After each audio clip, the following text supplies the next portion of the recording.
I'm Kirk Cameron, and my partner Ray Comfort and I come to you tonight not as molecular biologists or as rocket scientists, but simply as an author and an actor, and we want to do two things that fly in the face of convention.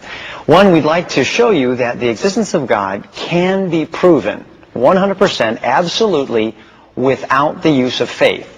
And secondly, as a former atheist myself, an evolutionist, I want to pull back the curtain and show that the number one reason many people do not believe in God is not because of a lack of evidence, but because of a theory that many scientists today consider to be a fairy tale for grown-ups. Thanks. I want to start off by thanking ABC, Kirk and Ray, and the audience for their participation and ears in a discussion of this magnitude.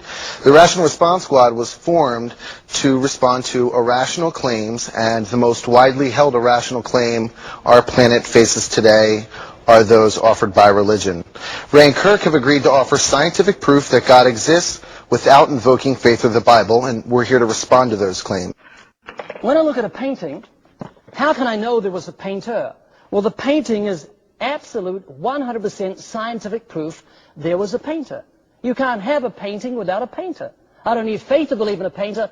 All I need is eyes that can see and a brain that works. And as I said, you might say, well, that's not scientific. What you need is a controlled laboratory testing. It needs to be observed. Okay, we could put a dozen scientists in a laboratory and tell them to observe this painting, and I'm sure after a while they would come to the conclusion that there was a painter that painted the painting. We could repeat the experiment again and again, and they obviously come to the same conclusion. Why? Because the painting is absolute observable proof there was a painter. And exactly the same applies with the existence of God. How do we know God exists? You can't see him, hear him, touch him, taste him, or smell him. Well, creation is 100% scientific proof there was a creator. You cannot have a creation without a creator. You don't need faith to believe in a creator. All you need is eyes that can see and a brain that works. So here we go. We're going to look at some of the commandments, so get ready. Have you ever told a lie? Have you broken that commandment? I'm not talking about discretion. You know, when Grandma's 115 and he said, Grandma, you look just gorgeous. I'm not talking about discretion. I'm talking about a bold-faced lie. Have you ever lied? So if you've lied, what does it make you? It makes you a liar. Another commandment, you shall not steal. Have you ever stolen something?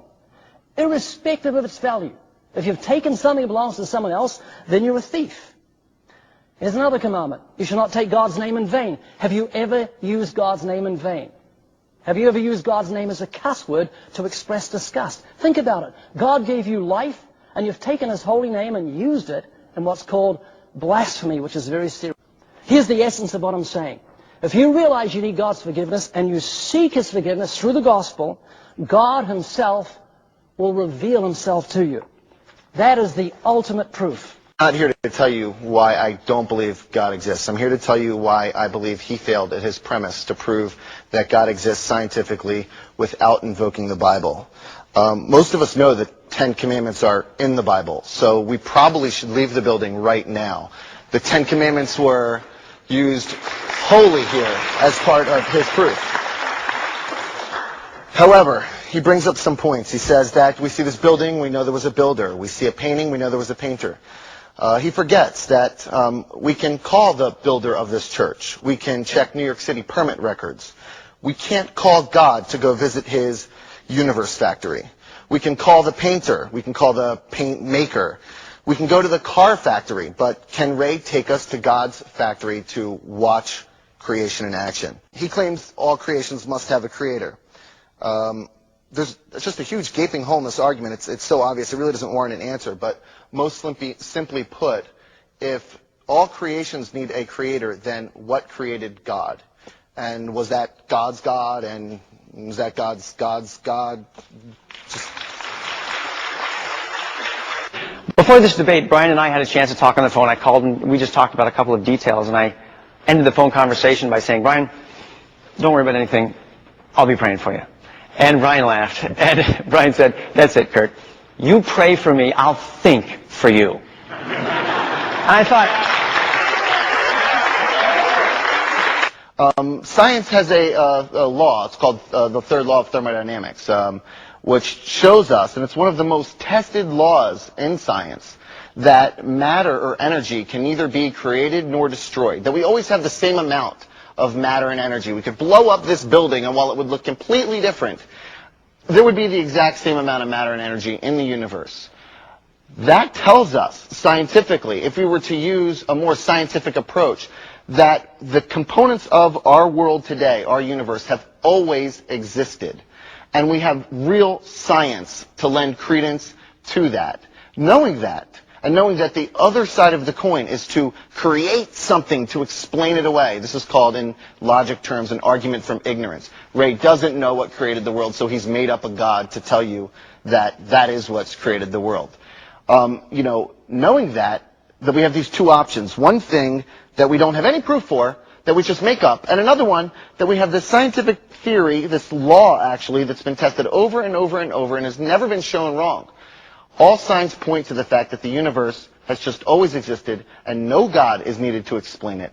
And if you're a philosophy buff, you would have heard of this term, Occam's razor. And Occam's razor tells us that the most simplest solution is the most plausible. And in this case, the simplest solution is no God. Okay, Brian, do you either want to respond to what he just said? No? You don't want to respond? No, Kirk, do you have anything to say?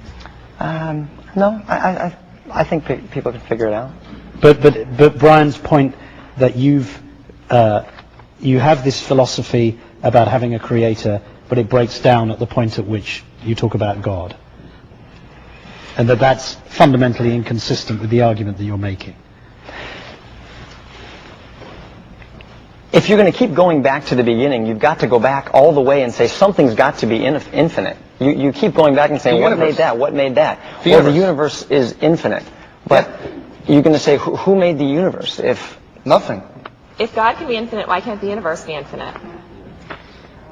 Well, we believe that God is infinite, that He dwells in eternity, and that He's revealed the fact that He has created the universe by speaking it into existence. But why can't the universe be infinite if God can be infinite? And you were supposed to bring scientific proof that that's exactly what happened to support your belief, but we haven't seen a shred of it. We've given you